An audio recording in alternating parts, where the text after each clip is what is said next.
자, 우리 믿음의 고백 하시겠습니다. 시작.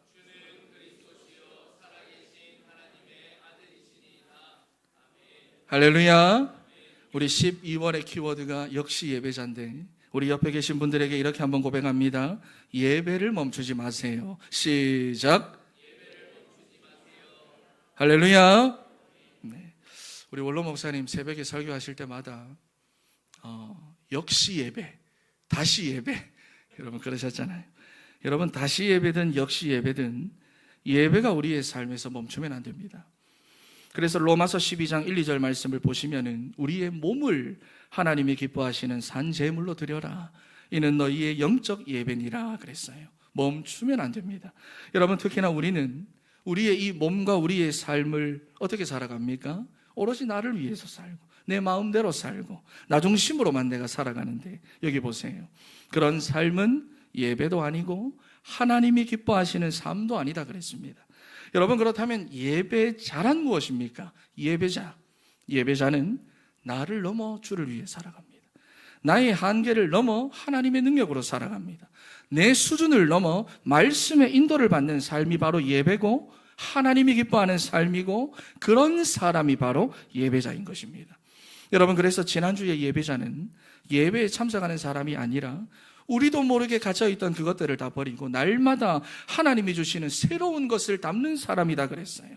그래서 갇혀있던 우리의 상처, 우리의 생각, 우리의 경험 이런 것들을 과감하게 버릴 수가 있어야지 새로운 은혜, 새로운 응답, 축복, 새로운 능력이 우리에게 담깁니다.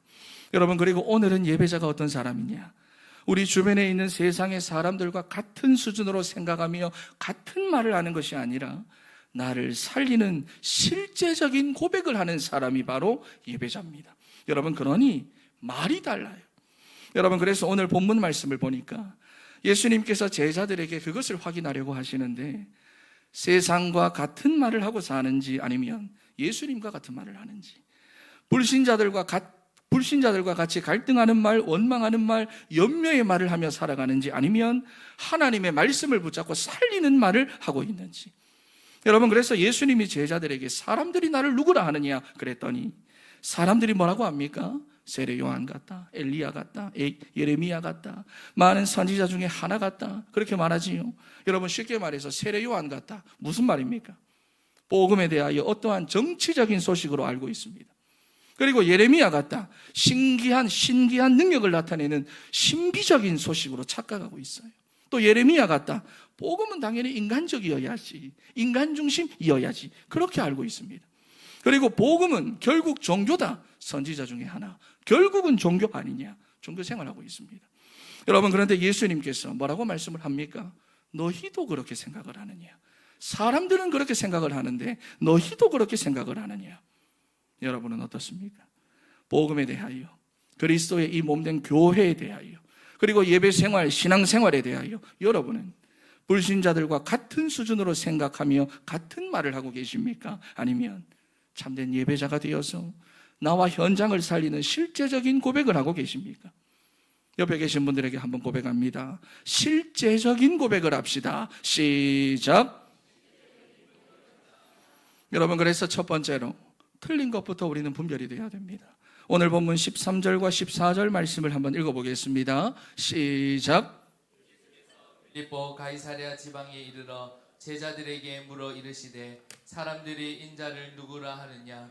이르되 더러는 세례 요한, 더러는 엘리야, 어떤 이는 예레미야나 선지자 중에 하나라 하나이다. 여러분 예수님께서 제자들에게 물으시는 이 장소가 빌립보 가이사랴입니다. 군사적인 요충지에다가 상업이 발달해 있어요. 그리고 물이 귀한 가나안에서 물이 많은 그런 장소입니다. 원래는 로마 황제 가이사 아구스토가 헤롯 대왕에게 하사한 도시였는데 나중에는 이 헤롯 대왕의 둘째 아들인 헤롯 빌립 2세가 가이사 아구스토 황제를 숭배하는 하얀 대리석의 신전을 세우면서 이름도 빌립보 가이사랴. 그러니까 자기 이름과 로마 황제 이름을 합쳐가지고 새롭게 붙인 이름이에요. 원래는 파네아스라고 하는 이름입니다. 판신을 섬기는 성읍이다 이런 말인데요. 허리 위쪽으로는 여러분 사람 모양을 하고 있지만은 양의 다리와 염소의 다리와 염소의 뿔을 가지고 피리를 불고 있는 그런 모습을 하고 있는 신인데요. 영화에도 아마 여러 번 나왔을 겁니다. 판. 목축의 신이고 또 춤과 음악을 좋아하지만은 사람들에게 공포를 심어다 주는, 그래서 패닉이라고 하는 이 영어 단어가 여기서 나온 것입니다. 여러분, 그런데 이 빌립보 가이사랴가 대대로 이 판신을 섬겨왔던 성읍이었어요. 그래서 보면은 성읍 곳곳에는 판의 사당, 판의 뜰, 이런 것들이 막 위치하고 있었고요. 바알 신전, 제우스 신전, 네메네스 신전, 만신전, 이런 다양한 신전들과 사당들이 성읍에서 막 성읍 안에 군락을 이루고 있으니까 여러분, 사람들은 거기서 어떻게 살아갈까요? 사람들은 그 신전들을 중심으로 해서 제사를 지내며 1년 내도록 살아가는데 제사의 방식이 엄청 쾌락적입니다.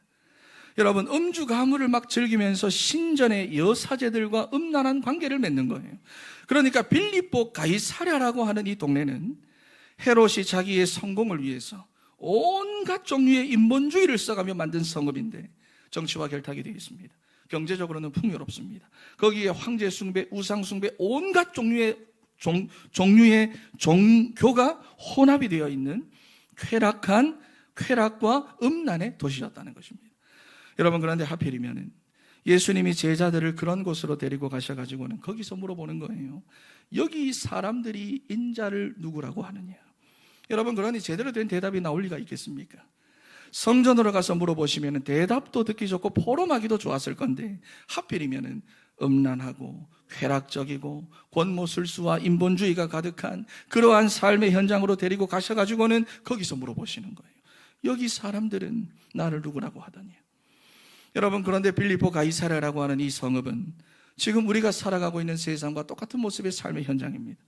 모든 사람들이 다 나중심으로 살아가면서 소유와 성취에 집착이 되어 있고 그것을 이루기 위해서 온갖 종류의 인본주의를 쓰며 살아가는 곳입니다. 과학과 의학이 발전해서 삶은 계속 편리해지고 상업의 발달로 경제도 풍요로워지고 있지만은 그 내면을 들여다보면은 어디를 가든지 정치와 다 결탁이 되어 있고 쾌락적이고 음란한 문화들이 주변에서 막 넘쳐납니다.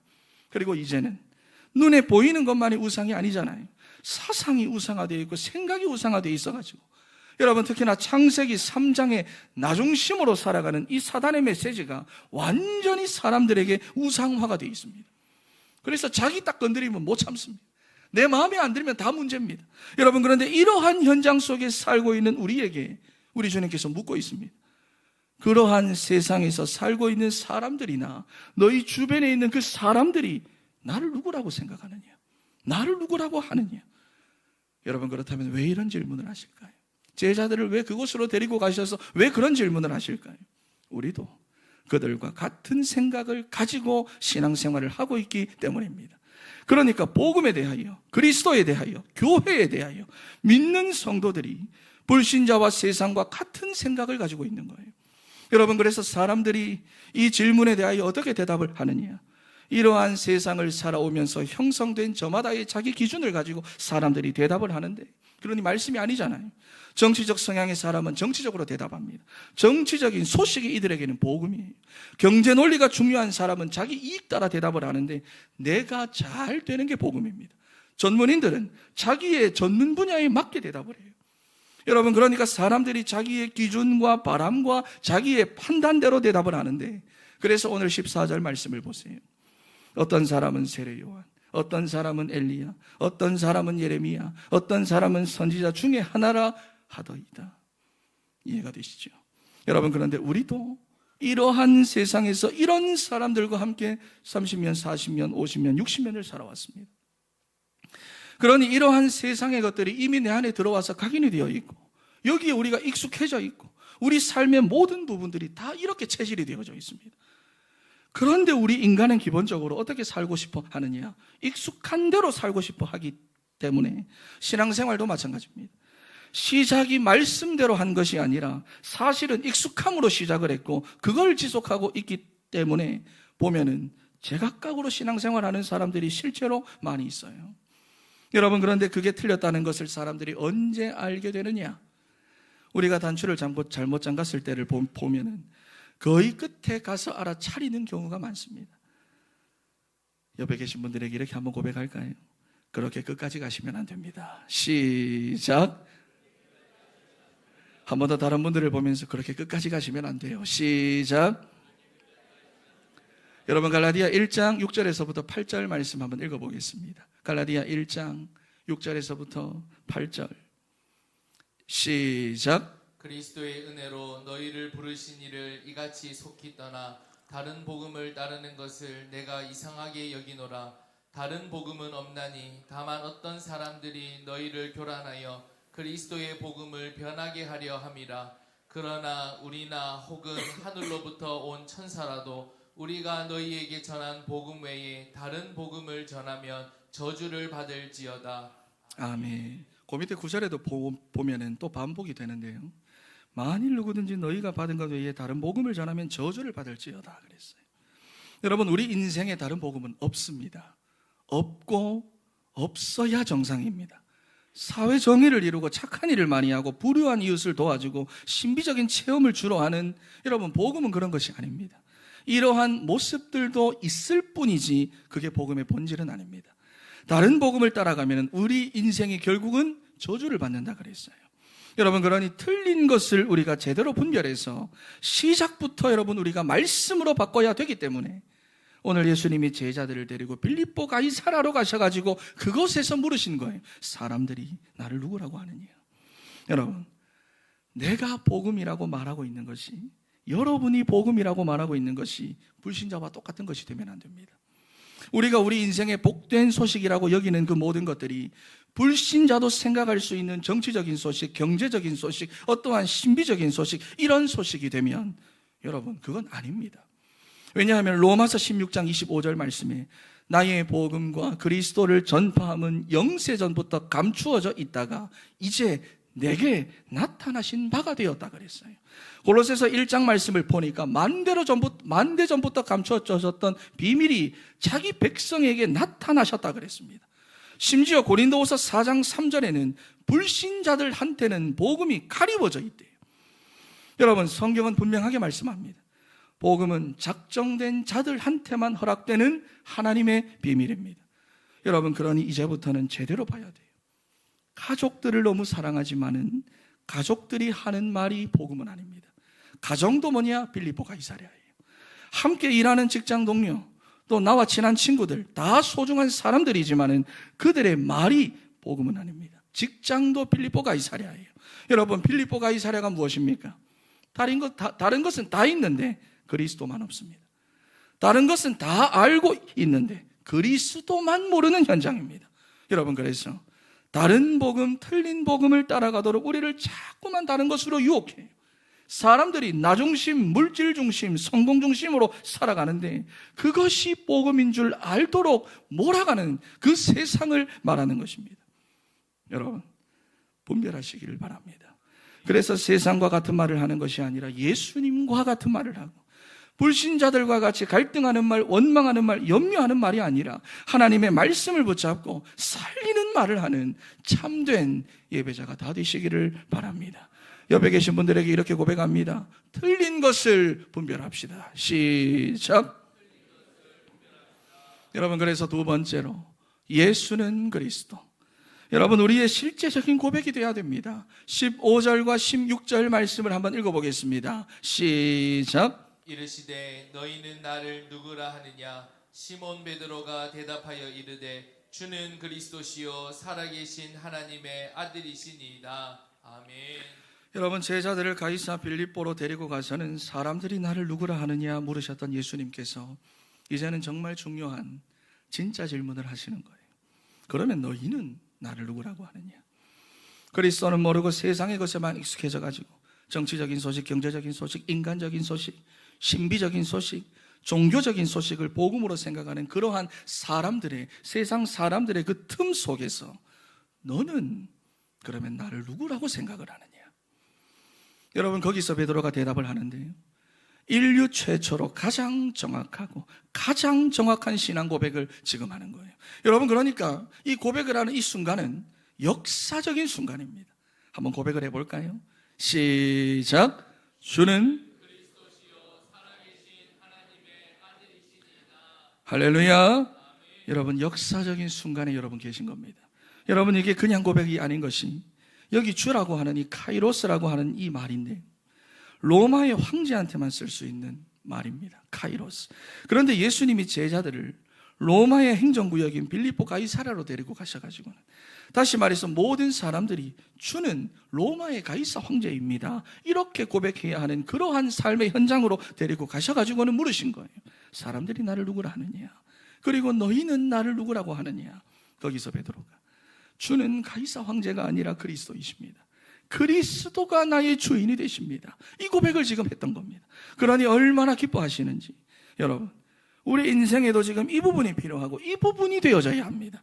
예수 그리스도가 나의 주인이라는 이 실제적인 고백, 실제 내 삶에서 고백되어지고 문제 앞에서 고백되어지는 이 살아있는 고백. 여러분, 하나님께서는 그것을 원하시는 거예요. 왜냐하면 지금도 많은 사람들이 인생이라는 그 광야길을 걸어가면서 여전히 다른 것으로 주인 삼고 다른 복음을 구하며 살아갑니다. 근본적으로는 죄와 사단의 종로로 살아가고 있지요. 그리고는 자기 스스로는 나 자신을 주인 삼고 돈과 건강과 인맥을 구하며 살아가는데요, 그러다 문제가 한번 와보세요. 완전히 눌리고 잡혀버리고 끌려다닙니다. 그러니 그러한 인생을 바꾸고 인생을 맡기고 인생을 살리는 그 실제적인 고백이 우리의 삶에 필요한 것입니다. 여러분, 우리는 하나님의 형상입니다. 옆에 계신 분들 다 하나님의 형상입니다. 우리 육신의 생명은 경제나 건강이 아니라 영혼입니다. 영혼이 떠나야 우리는 죽음을 맞이하는 것입니다. 그리고 영혼의 생명은 뭐냐? 하나님이십니다. 우리는 하나님을 만나야 내가 정말 살아나는 거예요. 그런데 하나님을 만나는 길로 예수님께서 오셨기 때문에 예수님이 우리의 생명이 되시는 것입니다. 여러분, 그리고 우리가 이 사실을 정말 바르게 알고 바르게 믿고 바르게 고백이 되어질 때에 우리 인생이 살아나고 회복되고 힘을 얻게 되고 하나님 앞에 제대로 쓰임받게 되는 것입니다. 여러분, 그러니 문제 있고 어려움 있고 갈등 있고 할 때에 거기서 여러분 고백하세요. 세상 사람들하고 같은 말 하지 마시고 세상 사람들하고 같은 수준으로 생각하지 마시고 거기서 여러분 실제로 나를 살리는 고백을 하세요. 원망의 말, 불평의 말, 비난의 말, 갈등의 말, 이것이 아니라 실제적인 고백. 그러면 어느 날 보면 내가 살아납니다. 내가 살아나 있어요.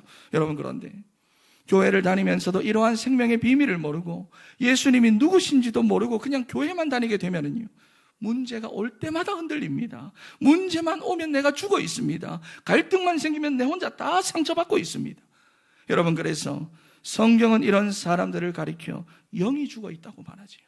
호세아 4장 6절에는 내 백성이 지식이 없으므로 망하는도다. 하나님의 백성이라도 하나님을 아는 참 생명의 비밀을 모르면 현실 속에서 망합니다. 여러분, 실패하는 거예요. 안 됩니다. 여러분, 그래서 우리는 내 삶에서 하나님을 만나는 실제적인 고백을 하며 살아야 되는데, 여러분, 베드로처럼 여러분이 여러분의 가정에서 그러한 역사적인 순간을 만드는 사람이 되시기를 바랍니다. 여러분의 직장에서 여러분이 그런 고백을 하는 역사적인 사람들이 되세요. 특히나 문제나 갈등 속에 있으면서도 그런 고백을 하는 살리는 사람, 살아나는 사람이 되세요. 여러분, 우리 하나님 살아계시잖아요. 우리가 문제 속에 있고 갈등 속에 있을 때 사람을 만나는 것이 아니라 우리는 하나님을 만나야 됩니다. 하나님을 더 깊이 알아야 되는 거예요. 여러분, 이런 이야기가 있지요. 어떤 신자가 산길로 가다 호랑이를 만났습니다.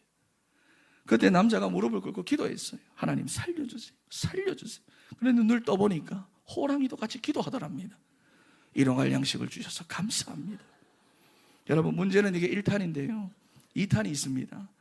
하나님은 신자의 기도를 들어주셨을까요? 아니면 호랑이 기도를 들어주셨을까요? 하나님은 호랑이의 기도를 들어주셨답니다. 왠지 아세요? 신자는 간구하는 기도, 하나님 이거 해주세요, 저거 해주세요, 이렇게 해주세요, 저렇게 해주세요. 그런데 호랑이는 감사하는 기도. 여러분, 하나님이 기뻐하시는 고백을 하고 말을 하시기를 바랍니다. 어떠한 순간에도 내가 정말로 살아나고 응답받고 내가 치유될 수 있는 그러한 실제적인 고백을 하세요. 여러분, 그러면 우리의 삶이 살아나는데, 신앙생활뿐만이 아니라 가정생활, 직장생활, 사회생활, 여러분 우리 모든 생활에 있어가지고 여러분 모든 우리의 진심에는 행동이 다 따라 나오잖아요. 그렇지 않습니까? 진짜 우리의 신앙과 믿음에는 우리의 의지가 반드시 따라 나오는데 야고보 2장 17절 말씀을 보세요. 행함이 없는 믿음은 그 자체가 죽은 것이다 그랬습니다. 믿음이 있으면 행하게 되어져 있습니다. 진짜로 여러분 고백하고 선포하세요. 그러면 우리의 믿음과 신앙을 통해 우리의 그 의지적인 부분이 힘을 얻어가지고 우리의 삶을 바꾸어가는 것입니다. 그렇게 세상을 쫓아가던 내 삶을 말씀의 인도 속으로 집어넣어버립니다. 그게 뭐냐? 나의 실제적인 고백이에요. 나의 말이에요. 말에 힘이 있습니다. 내 마음대로 살아가던 삶을 하나님의 나라를 향하도록 바꾸어가는 것이에요. 옆에 계신 분들에게 한 번 더 고백합니다. 그리스도를 실제적으로 고백합시다. 시작. 17절과 19절 말씀까지 한 번 더 읽어보겠습니다. 시작. 예수께서 대답하여 이르시되 바요나 시모나 내가 복이 있도다. 이를 내게 알게 하니는 혈육이 아니요 하늘에 계신 내 아버지시니라. 또 내가 내게 이르노니 너는 베드로라. 내가 이 반석 위에 내 교회를 세우리니 음부의 건세가 이기지 못하리라. 내가 천국 열쇠를 내게 주리니 내가 땅에서 무엇이든지 매면 하늘에서도 매일 것이요 내가 땅에서 무엇이든지 풀면 하늘에서도 풀리리라 하시고. 아멘. 여러분, 이게 예수님께서 직접 하신 말씀이지요? 이게 중요합니다. 예수 그리스도를 내가 바르게 알고 정확하게 신앙 고백을 하는 신앙은 뭐가 있다? 복이 있다고 말씀합니다. 예수님이 그 인생 가운데 복이 있다고 선포하신 겁니다. 여러분, 사람의 지혜나 혈통으로나 지각으로나 이게 알 수 있는 것이 아니기 때문에, 우리 엄마 아빠 목사인데 그래서 알 수 있는 것이 아니기 때문에, 내가 3대째 4대째 5대째 예수 믿는 집안인데 그래서 알 수 있는 것이 아니기 때문에 우리가 아무리 노력을 하고 때를 써봐도 이것은 안 믿어집니다. 안 믿어지는 거예요. 그런데 우리는 믿어지잖아요. 여러분, 믿어지지 않습니까? 여러분, 복받은 줄 믿습니다. 여러분, 그리고 18절 말씀을 보니까 우리의 이 고백 위에 하나님께서 교회를 세우신다고 말씀하는데, 교회가 무엇입니까? 하나님의 임재가 있고 하나님의 영광이 충만한 것이고 그리스도의 몸입니다. 그리고 그 교회의 머리는 그리스도가 되신대요. 여러분, 그러니 그리스도를 바르게 알고 고백하는 인생은 예수 그리스도가 그 인생의 주인 되셔가지고 그 인생을 이끌어가는데, 그 인생 가운데 성령의 임재가 있고 가는 곳마다 하나님의 나라가 임하고 하나님의 영광이 충만하도록 하나님이 역사하시는 것입니다. 그러니 불신자들하고는 삶 자체가 다르다는 것입니다. 그러니 같은 말 할 필요 없어요. 같은 수준으로 고민하고 염려할 필요가 없는 것입니다. 여러분, 거기다가 지금까지 우리의 인생과 가정과 자녀들을 막 흔들어댔던 그 사단과 흑암의 권세들이 우리가 그리스도를 바르게 고백되어질 때 결박이 된다고 말씀합니다. 묶여버려요. 여러분, 그리고는 19절 말씀에 천국 열쇠를 주는데 하늘 곳간을 열 수도 있고 닫을 수도 있어요. 계시록 3장 7절 말씀을 보니까 주께서 열면 닫을 자가 없고 주께서 닫으면 열 자가 없다 그랬는데, 그 문의 열쇠를 하나님이 우리에게 주신 줄 믿습니다. 그러니 여러분, 진짜 실제적인 고백을 하세요. 진짜 나를 살릴 수 있는 고백을 하세요. 우리 가정을 변화시킬 수 있는 그런 고백을 하세요. 그런 고백을 하고 하나님 앞에 기도하면 하나님이 문을 여십니다. 그러면 닫을 자가 없어요. 닫을 권세가 없습니다. 닫을 조건이 없습니다. 닫을 환경이 이 세상에는 없습니다. 여러분, 그러니 어떠한 상황에도 고백이 되고 시인이 되고 선포가 되어지는 실제적인 고백을 하며 살아가는 복된 삶으로 인도받는 우리 사랑하는 진천의 성도 다 되시기를 바랍니다. 결론입니다. 여러분, 아들이 집에 와가지고 엄마한테 말을 했어요. 엄마는 미술가가 좋아, 음악가가 좋아. 그랬더니 엄마는 둘 다 좋아. 아들, 둘 중에 아무거나 해. 그러니 아들이 가방을 탁 열면서 뭔가를 탁 보여주는데 성적표입니다. 미술가, 음악가. 여러분, 뭐가 좋아요? 내가 듣기 좋은 말로 여러분 바꾸지 마세요. 내게 필요한 말로 여러분 복음을, 말씀을, 교회를 여러분 자꾸 바꾸지 마세요. 내게 유리하도록 말만 여러분 이렇게 저렇게 바꾸지 마세요. 오늘 새벽에 원로 목사님 뭐라고 하셨습니까? 고백은 우리의 정체성이다 그랬어요. 말은 우리의 정체성입니다. 기록된 말씀대로 고백하고 시인하는 여러분 실제적인 고백을 여러분이 하시기를 바랍니다. 그래서 나의 오늘을 살리고 일생을 살리고 평생을 살리는 실제적인 고백을 여러분이 하시면 내가 살아납니다. 믿음에는 반드시 믿음의 역사가 나타나게 되어져 있습니다. 여러분, 마지막으로 옆에 계신 분들에게 고백합니다. 나를 살리는 실제적인 고백을 합시다. 시작. 기도하겠습니다.